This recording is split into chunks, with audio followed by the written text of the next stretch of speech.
பிரியமானவர்களே, வாழ்வின் வெளிச்சம் வேத வசனத்தின் மூலமாய் உங்களை சந்திப்பதில் மகிழ்ந்த மகிழ்ச்சி. இந்த நாளுக்குரிய வேத வசனம் 2 கொரிந்தியர் 12ஆம் அதிகாரம் 9வது வசனத்தின் முன்பகுதியிலே பார்க்கிறோம்.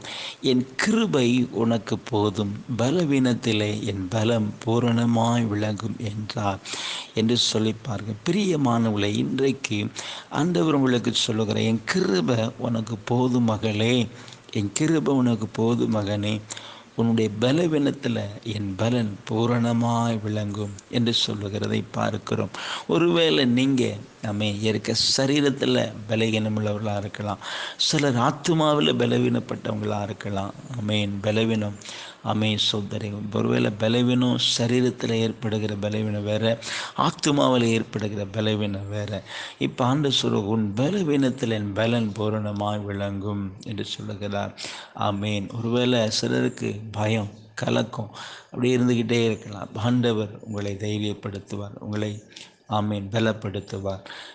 ஒருவேளை சிலருக்கு எந்த ஒரு காரியத்தை செய்வதற்குரிய ஞானம் இல்லாமல் இருக்கலாம். ஆண்டவர் அவர் தம்முடைய ஞானத்தை உங்களுக்கு கொடுத்து உங்களை பயன்படுத்துவார்.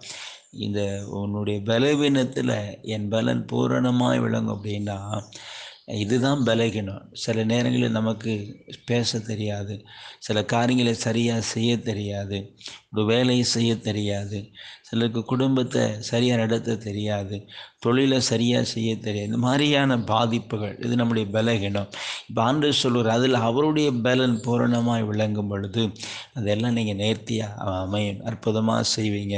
ஆண்டு உங்களை நடத்த போகிற இன்றைக்கு உங்களுக்கு வாக்கு கொடுக்குற உன் பலவீனத்தில் என் பலன் பூரணமாய் விளங்குன்னு சொல்லி கர்த்தர் அப்படிப்பட்ட கிருபைகளை உங்களுக்கு தந்து நடத்த போகிற நாம் ஜெபிப்போம். நன்றி தகப்பனே, இப்பொழுதும் வார்த்தை கேட்கிற ஒவ்வொரு பிள்ளைகளுக்காக நான் ஜெபிக்கிறப்பா. என் கிருபை உனக்கு போதும் என்று சொன்னீங்கப்பா. பலவீனத்தில் என் பலன் பூரணமாய் விளங்க சொன்னீங்கப்பா. அதே போல் இன்றைக்கு நம்முடைய கிருபை நம்முடைய பிள்ளைகளை தாங்கட்டும், நம்முடைய பலத்தால் இடை கட்டி நம்முடைய பிள்ளைகள் நடத்துங்க ஐயா. ஆண்டவர் சரீர பலகீனமாக இருக்கலாம், ஆத்மா பலகீனமாக இருக்கலாம், எல்லா பலவீனையும் கர்த்தர் மாற்றி நம்முடைய பிள்ளைகளை பலப்படுத்தி நீங்கள் தைரியப்படுத்தி நடத்த ஜெபிக்கிறேன். வல்லமை இறங்கட்டும், இந்த நாளில் ஒரு அற்புதத்தை காணட்டும். இந்த நாளில் வல்லமுள்ள கரமுடைய பிள்ளைகள் மேல் வந்து இறங்குவதாக தகப்பனையா. எல்லா தடைகள் விலகட்டும், எதிரான சூழ்நிலைகள் மாறட்டும்.